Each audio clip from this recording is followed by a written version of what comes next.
Hello, everyone. This is Suzanne from the Gospel Truth. How is everyone doing today?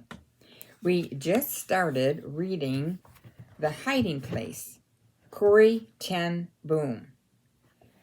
This is a story about her life, her family's life. It was written, it was World War II was coming, and we are going to read about her experiences and how she survived that with God's help. In chapter 1, we kind of read about the 100th birthday celebration of Corrie's father's clockmaking business. And lots of people were invited and came from all over, sent tons and tons of flowers. And Betsy has some brothers and sisters. She has a sister named Betsy, a brother named William, and William went to college, university campuses and stuff. And I'm going to read a little bit of the last chapter of chapter 1 to kind of bring back to remembrance what William said.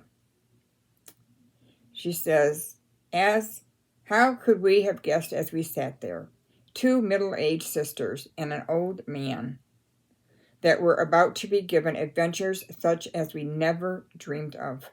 Adventure of anguish, horror, and heaven were just around the corner. In that room on that day, we did not know.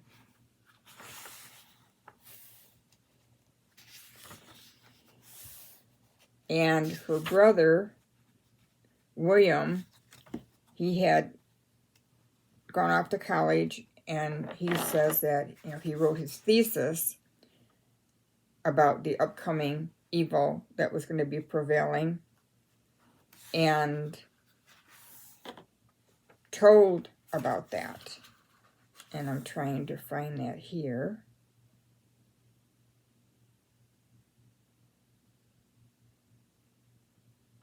Okay. At the moment, William entered the room. Now, William is her brother, Corrie's brother. Behind him came Tyne, his wife, and their 4 children. But every eye in the room settled on the figure whose arm William held. The man was a Jew in his 30s, in a broad-brimmed black hat and long black coat. His face had been burned. In front of his right ear dangled a gray and frazzled ringlet.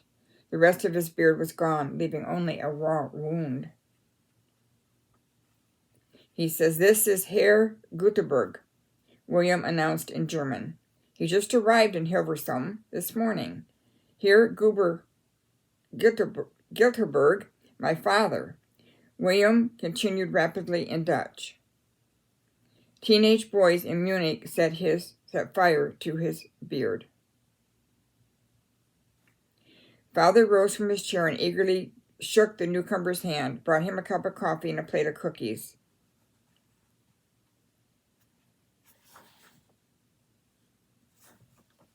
Herr Gutenberg sat down stiffly on the edge of a chair and fixed his eyes on the cup in his lap. I pulled up a chair beside him and talked about the weather, and around us conversation began again. As a shadow fell across us that afternoon in 1937, but it rested lightly. Nobody dreamed that this tiny cloud would grow, and that in this darkness each of us would be called to play a role. Father, Betsy, and William, even the funny old BG. That evening, I climbed the stairs to my room. Childhood scenes rushed at me, strangely close and urgent. Today I know that such memories are the key not to the past, but to the future. I know that the experience of our lives, when we let God use them, becomes a mysterious preparation for the work He will give us to do. But I did not know that then. All right. Now, Corrie's going to go back to when they were little girls and her brother, and go from there, kind of get a view of what her life was like as growing up until the Nazis came. Full table. Chapter 2. I was 6 years old. Betsy stood me in front of the mirror and helped me dress for my first day of school. 8-year-old Nolly and I shared the bedroom at the top of the BG. She and I were almost the same age and played together, but Betsy, at 13, seemed almost an adult to me. She had always seemed older because she could not run and roughhouse the way other children did. Betsy had been born with pernicious anemia. While the rest of us played tag or had skate races down frozen canals in winter, she did dull things like embroidery. There were many living at the BG. Tangi Jans, Mama's older sister, had moved in with us to spend, as she puts it, what few days remained to me, though she was not very old. The house was already crowded by the earlier arrival of Mama's other two sisters, Tangi Beep and Tanny Anna. Tansy Jans took the second-story rooms of the front house. In the first room, she wrote the Christian tracts for which she was known all over Holland, and in the second received the well-to-do ladies who supported this work. For sleep, she partitioned off a cubicle just large enough to hold a bed. Above Tangi's two rooms were 4 small rooms. The first one with Tangi Beeps. Behind it, strung like railroad compartments off a narrow aisle, were Tangi Ann's, Betsy's, and our brother William's. 5 steps up from these rooms, and the second house behind, Nolly and my small room. Beneath us was Mama and Father's room, and beneath theirs was the dining room with the kitchen off to the side. As I descended the deep stairs that morning when I was 6, on my first day of school, I had an awful feeling. How was I to leave this house above the watch shop, leave Mama and Father and the aunts, leave behind everything that was certain and well loved? The school was only a block and a half away, and Nolly had gone there 2 years without difficulty. But Nolly was different from me. She was pretty and well behaved. As I rounded the final curve of the stairway, the solution came to me, so clear and simple that I laughed out loud. I just would not go to school. I would stay here and help Tandy Annie with the cooking. Mama would teach me to read, and I would never go into that strange building at all. Relief flooded over me. Tangi Beep, with her disapproving scowl, was the oldest of the aunts, and the one we children liked least. For 30 years she had worked as a governess in a wealthy families, and she continually compared our behavior with that of the youngsters she was used to. It was 8:12. Breakfast had already begun. 2 minutes late, cried William triumphantly. The Waller children were never late, said Tandy Beep. But they're here, said Father, and the room is brighter. We sisters took our seats. I looked around the table, trying to decide which adult would be most enthusiastic about my decision to stay at home. Father put a high importance on education. He had to stop school to go to work in the watch shop, and though he had taught himself history, theology, and literature in 5 languages, he always regretted the missed schooling. He would want me to go, and whatever Father Mama wanted. Tandy Annie? She had often told me she could not manage without me to run errands up and down the steep stairs, since Mama was not strong. Tangi Anna did the housework for our family of 9. She was the youngest of the 4 sisters, with a spirit as generous as Mama's. Yes, she would be my ally. So Corrie's setting this all up in her mind, how she's going to get out of going to school, and she's kind of trying to figure out who's going to be the best one to be on her side. Didn't we do that as kids sometimes? Should I talk to Mama or Papa? Which one would be most lenient or kind of go along with me? A deep, dramatic intake of breath made us all look up. Tandy Jans was standing in the kitchen doorway, a glass full of liquid in her hand. She closed her eyes, lifted the glass to her lips, and drained it down. Then, with a sigh, she sat down. And yet, she said, as though we had been discussing the subject, what do doctors know? What good does anything do when one day arrives? I glanced around the table. No one was smiling. Tangenzi's preoccupation with death might have been funny, but it wasn't. Young as I was, I knew that fear is never funny. And yet Jan's father remonstrated gently, medicine has prolonged many a life. Fortunately, the shop people arrived and Father took down the Bible from its shelf. He put on his rimless spectacles and began to read. Thy word is a lamp unto my feet and a light unto my path. Thou art my hiding place and my shield. I hope in thy word. What kind of hiding place? I wondered idly. What was there to hide from? Then at last Father closed the big volume. Nolly, William, and Betsy were on their feet. Next minute they raced down the stairs and out the alley door. The shop workers left for work. Only then did the 5 adults notice me still seated at the table. Corrie, cried Mama, have you forgotten you're a big girl now? Today you go to school too. I'm not going. There was a startled silence broken by everyone at once. When I was a girl, Tangens began. Mrs. Waller's children, from Tan's beat, but Father's deep voice drowned them out. Of course she's not going alone. Nolly forgot to wait, that's all. Corrie is going with me. He wrapped my hand in his and led me from the room. There was a railing along the bottom 5 steps. I grabbed it with my free hand and held on. Skilled watchmaker's fingers closed over mine and I gently unwound them. Howling and struggling, I was led away from the world I knew into a bigger, stranger one. I wonder how many fathers or mothers, sisters or brothers had dragged their little ones off to kindergarten for the first time.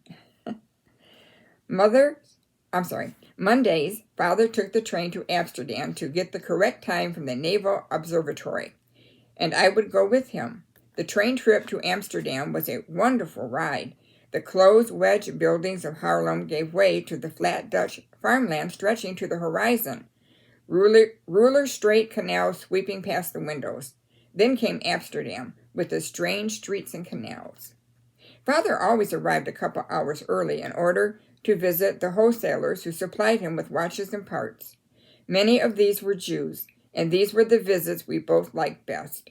After a brief discussion of business, Father would draw a small Bible from his traveling case. The wholesaler, whose beard would even be longer than Father's, would snatch a book or a scroll out of a drawer and clap on a prayer cap onto his head. And then 2 of them would be off, arguing, comparing, interrupting, contradicting, reveling in each other's company. Just when I decided that this time I had been forgotten, the wholesaler would catch sight of me and strike his forehead with the heel of his hand. A guest in my gates, and I have offered her no refreshment? Springing up, he would rummage into cupboards, and before long I would be holding on my lap a plate of the most delicious treats in the world. Honey cakes and date cakes, and a kind of confection of nuts, fruits, and sugar. By 5 minutes before noon, we were back at the train station, standing at a point on the platform with a good view of the tower of the Naval Observatory. On top of the tower, where it could be seen by ships in the harbor, was a tall shaft with 2 movable arms. At the stroke of 12 noon each day, the arms dropped. Father would stand at his vantage point on the platform, holding his pocket watch. Now he could carry home the correct time, accurate to the second. On the train trip home, we talked about different things as the years passed. Betsy's graduation from school, in spite of the months missed with illness, whether William would get the scholarship that would let him go on to the university, Betsy starting to work as Father's bookkeeper in the shop. Sometimes I would bring up things that were troubling me. I treasured those times with Father. I followed Mama and Nolly up a dark flight of stairs, where cobwebs clutched at our hair. We were going to see one of the poor families in the neighborhood, whom Mama had adopted. Mama was always cooking up nourishing soups for forgotten old men and pale young mothers, on days, that is, when she herself was strong enough to stand at the stove. The night before, a baby died. With the basket of fresh bread, Mama was making a call on the family. She toiled up the stairs, stopping often for breath. At the top, a door opened. Mama went at once to the young mother, but I stood frozen on the threshold. To the right of the door, still in the crib, was the baby. I stared at the tiny, unmoving form with my heart thudding strangely against my ribs. For a while, curiosity and terror struggled in me. At last, I put one finger on the small hand. It was cold. For all Tangen's talk about it, death had been only a word. Now I knew that it could really happen, if to the baby, then to Mama, to Father, to Betsy. That night, still shivering with cold, I followed Nolly to our room and crept into bed beside her. At last we heard Father's footsteps. It was the best moment, when he came up to tuck us in. We never fell asleep until he had arranged the blankets in his special way and laid his hand for a moment on each head. That night, as he stepped through the door, I burst into tears. "You can't die," I sobbed. "You can't." "We went to see Mrs. Hoog," Nolly explained. Father sat down on the edge of the narrow bed. "Corrie," he began gently, "when you and I go to Amsterdam, when do I give you your ticket?" I considered this. "Just before we get on the train." "Exactly. And our wise Father in heaven knows when we're going to need things too. Don't run ahead of him, Corrie. When the time comes that some of us will have to die, you will look into your heart and find the strength you need just in time." Wow. What a wise Father. How often do we run ahead of God on things? And we have to be pulled back and rethink it, go to the scriptures, and then we find the comfort that we need when the time comes for whatever we're facing. All right, that's it for the reading today, full table. Chapter 3 says Carell. And she says, "I met Carell at a party at the Beachy." So we're going to stop there. Tomorrow we'll come back on and we will read chapter 3. I do hope that you are enjoying the reading of the life of Corrie Ten Boom. I believe it's important to look back to history often. We look back to history in the Old Testament, how Jesus worked with people, how he talked to people, how he comforted them, how he punished them, and most of all, learn that he is a loving God at all times in our lives. All right, everyone, this is Suzanne at The Gospel Truth. Lord willing, I'll be back on tomorrow with chapter 3. You take care, and all have a most blessed day in the Lord.